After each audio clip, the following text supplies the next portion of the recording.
My name is Susie Lambert. I'm from Toronto, Ontario, Canada, and I'm going to answer your interview questions for the Junior English class at the Catholic University of Korea in Busan. So question 1, why did you choose to become a teacher? For me, teaching is a very rewarding experience. Last year at Poly School, it was the most rewarding feeling to see my 6-year-old students start with absolutely no English, then 1 year later they were reading, communicating, and even telling me silly jokes. It was a great feeling to see their progress and just to know that I was a part of it. I really enjoy spending time with children and being a part of them achieving their goals. So question 2, why did you choose to come to Korea, and tell us about your past experience in Korea? So I chose to come to Korea because I really enjoy living abroad, and Korean culture is something that I'm really interested in. Teaching in Korea gives me the opportunity to experience a fun new culture as well as do something I love, which is teaching. My past experience in Korea was absolutely fantastic. I lived in Busan, which was an amazing city to live in. Busan really has a community atmosphere that I like, but as well, in Busan there's always something new to see or do. While I was in Korea, it was great to have the opportunities to travel around the country as well as travel to different countries in Asia. So I will tell you about my past teaching experience.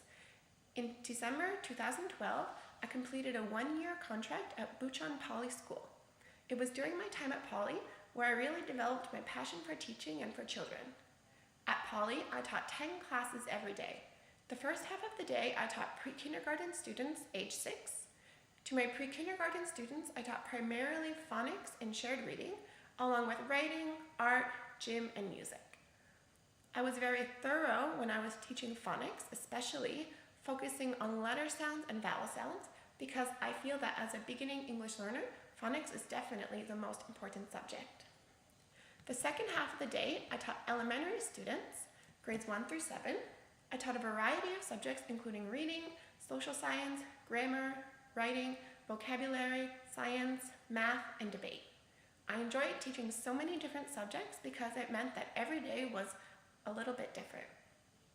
Along with my teaching responsibilities, I was also responsible for grading up to 20 journals and book reports every week, along with completing monthly report cards.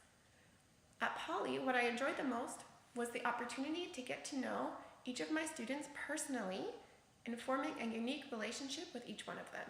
Since I taught my 6-year-old students every day, I really got to know the personalities of each student and learn how different every student is. Question 3, what do you consider to be your strengths and how will you use them in your teaching? So first is I have very good classroom management strategies. Rarely do I have a problem with classroom management.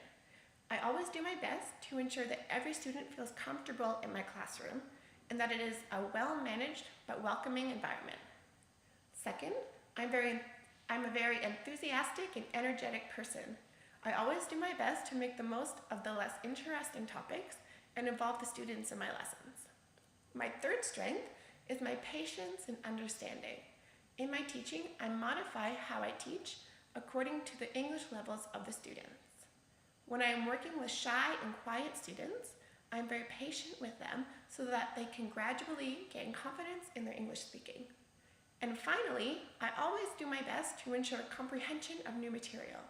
I ask many concept checking questions in each class to make sure that the material we are learning is understood by all of the students in the class. I'm able to motivate and engage my students. So question number 4, how would you challenge the slow learner and the advanced learner in the same class? In this case, the most important thing to do is to modify and be flexible. I alter my lesson according to the students' learning levels. Like I said before, I really get to know each of my students as an individual. Not every student learns the same way or at the same pace. So I always do my best to know what strategies work best for each student. I'm flexible with my teaching to accommodate for each student's way of learning. I prepare for the situation by preparing more challenging material for the advanced learners. And for the slower learners, I do my best to give them individual attention and help the students who need a different approach to the rest of the class. And finally, question number 5. What needs and expectations do you have of the school administration? Of the school administration, I really appreciate it when an effort is made to make personal connections with the teachers so that over time, the administration can get to know my needs and my strengths better. At my last job, I appreciated that the director was very communicative with the teachers and approachable when a teacher had a concern or an idea. And lastly, I appreciate honesty from the school administration when there is something that they think I can improve upon or change in my teaching. So thank you for taking the time to watch this video, and I hope to hear from you soon.